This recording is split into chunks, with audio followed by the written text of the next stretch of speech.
Ruby, obviously, because we have a time limit here and you have another engagement to attend, we can only go through some of the things that you were involved in your long career in television and theater. But I'd like to touch on just a few and get your thoughts about them. Long Day's Journey. What do you remember about that? Oh, A Long Day's Journey. I remember working with Earl Hyman, and that is one of the. I wish I could remember those two boys who were in it also. And I think of Hazel Bryant, who persuaded me to do that, that landed on channel, I forget, an ACE, it won an ACE award for Mary Tyrone, and how much I enjoyed it. Doing that. I'm so happy that Hazel Bryant persuaded me to do it. And thinking how much we as human beings were so much alike, far more alike than we are different. And it was one of those roles that could as well have happened in a black family as in that Eugene O'Neill setting. Yes, and another thing I did similar to that, the Glass Menagerie, doing Amanda Wingfield, and having, with her gentleman caller, and having people comment on the fact that, well, the black people were gentleman caller. I mean, it's so ridiculous because, indeed, since we've been in this country, there's been that class of black American too, and the humor and the warmth and the contradiction of that family, how it's so. I remember Jonathan Peck was in it, and the people that were in it was stunning, and so those were, and of course all of the Shakespeare roles that I've done, but those were. The challenge, I'm glad I was able to do them in my lifetime, the Shakespeare Festival, to do Kate, to do Cordelia, and those, and to do Cleopatra, in a play that toured the school circuit, and all the people that I worked with, and so. I'm grateful to teachers like Konofsky and Paul and Lloyd Richards, Paul Mann. I think about. So I'm grateful to teachers, and so I mention those because I'd love to have done them on Broadway or in film. Well, some of them I did on television. And to some of the most marvelous notices I've ever gotten as Ethel Fugard's Bosman and Lena. And I wouldn't have traded anything to have gotten a chance to do that very complex woman that is Lena, this South African colored woman. And I think above all, I found myself in my husband's play, Pearly Victorious, because I didn't know that I was a humorist, I didn't know that, and I had to audition for that, by the way, so it's lucky he's still living. You had to audition for your husband? Yes, he made me, I had to audition because Phil Rose produced that, and of course doing Raised in the Sun, that was the film, and that whole association with Lorraine Hansberry and Lloyd and Dan Petrie, who directed the thing for the screen, and working with Sidney again as his wife. Yeah. Oh yes, and because I've been his wife a number of times, and I loved doing Buck and the Preacher. This was that was it, because Sidney didn't start off as the director. But I thought he did that marvelously well. He and Harry worked it together because the three of us were in that, the three musketeers. I call them, not call us, to do that thing about the settling of the West. Oh, that was an extraordinary time. And I was going to say 1975, The Wedding Band. Wedding Band, yes, the Alice Childress. Now, Alice Childress, she died far too young, but she did a marvelous writer. and Wedding Band was one of those pieces that should be done for a long, long time, and that was another piece that for which some reviewers wrote stunning things about the work, and that pleased me greatly. And then I think about James Garner. Did I mention Decoration that? Day? Decoration Day. Yes, I enjoyed working with him on that, and also winning an Emmy for it, because that was kind of surprised me too. And then having our say. With the having Lady our Sisters. say yes, with working with Diane, and because Camille Cosby and Judy Rutherford James were the co-producers on that, it had been overlooked strangely when the Emmys were about to be awarded. I don't know why to this day, because it was they had presented it on Broadway. It has been well received, but now it has won the Peabody. So I'm pleased, and it was a great chance to work with my friend Diane, you know. So that, and of course those early films when women, the role of women was so different, you know. Women, I think of the Jackie Robinson story, and doing Rachel. I wish I had known Rachel before I did the part. She was far more feisty and gutsy and independent than I portrayed her. But that was the way women were.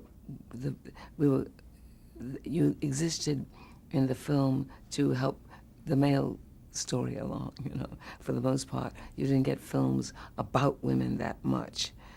But living to see it change through some of the younger actors coming along, you know. Now, in 1996, you guest starred on Cosby, and you played Maddie Yes. in the episode Old Betsy. Yes.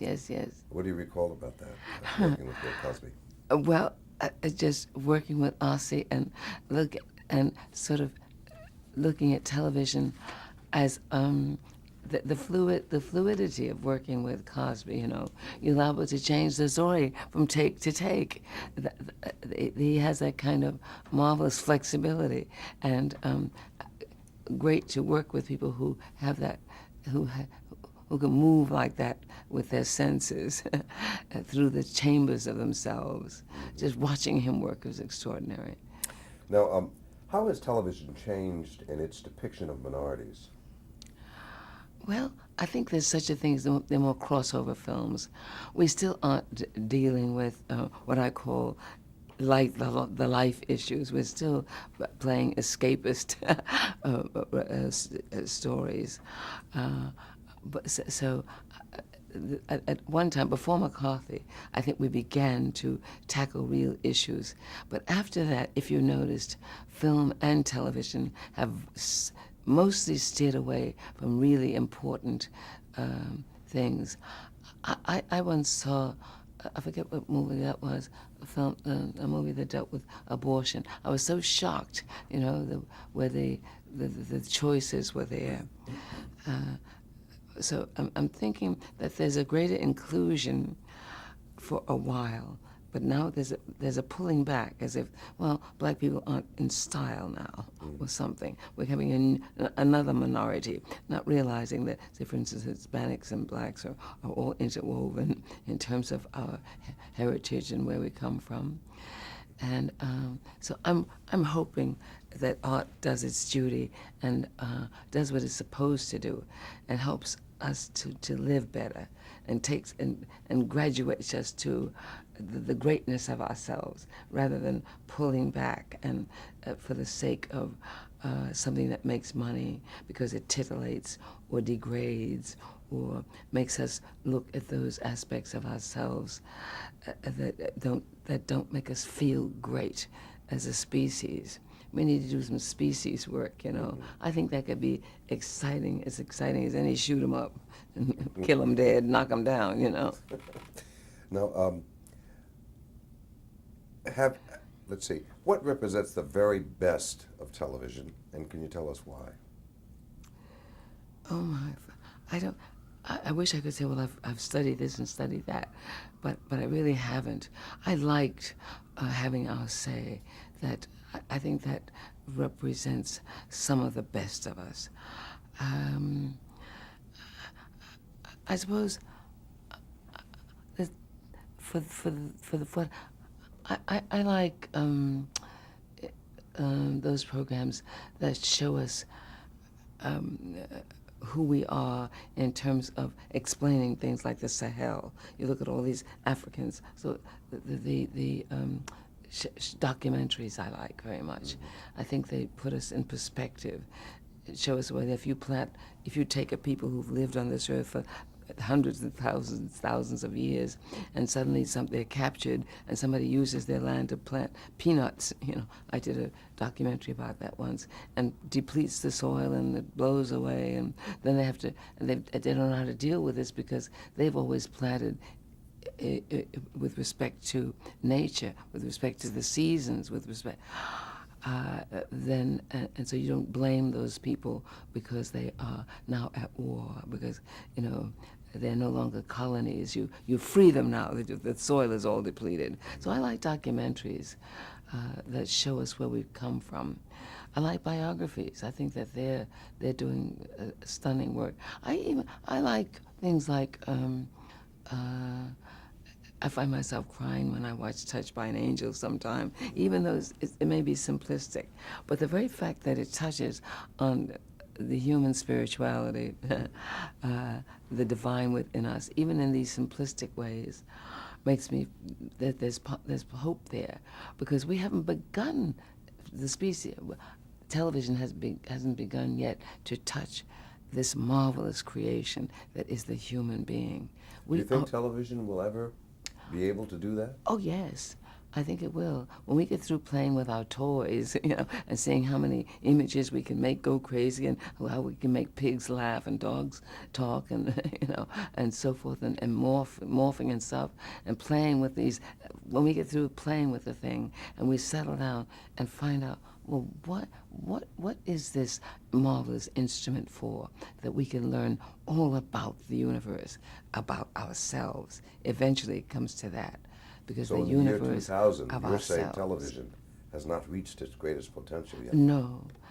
I think when we get to the universe that is the human mind and the human spirit, when we've really begin to delve into the divinity of ourselves, because we don't yet know why we are on Earth, and there's a cosmic assignment that we've got to learn. That right now we're playing with matchsticks, and we're turning genes and making double yolk eggs, and cloning sheep, and we're just going crazy like kids in a toy store, but I think the power that created this incredibly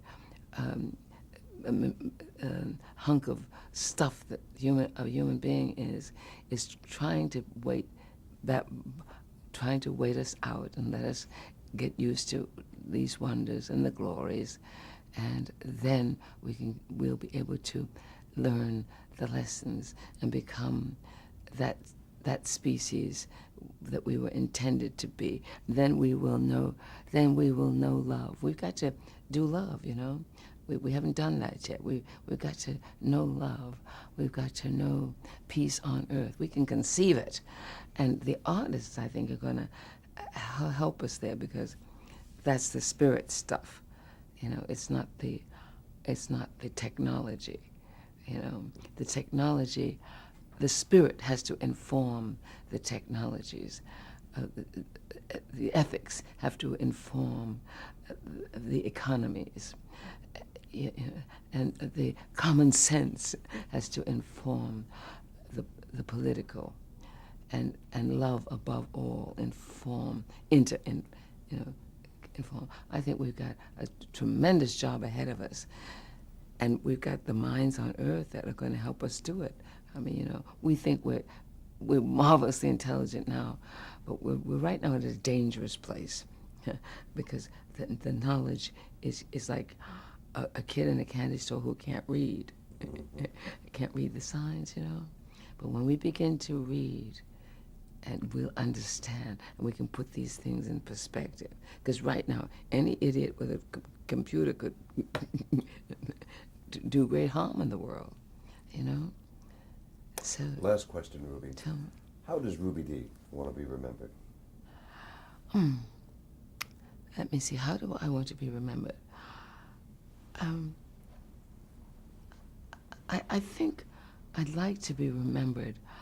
One of the ways is that I like to be remembered because I believe that human beings are like the members of a cosmic orchestra.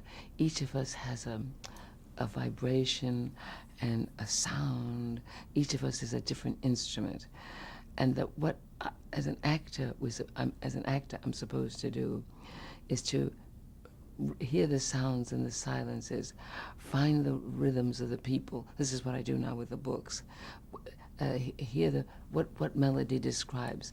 And so, because this is how, when we talk about peace on earth, we talk about everybody ultimately deciding, oh, I'm this particular instrument with this particular vibration, and I belong in this part of the cosmic orchestra.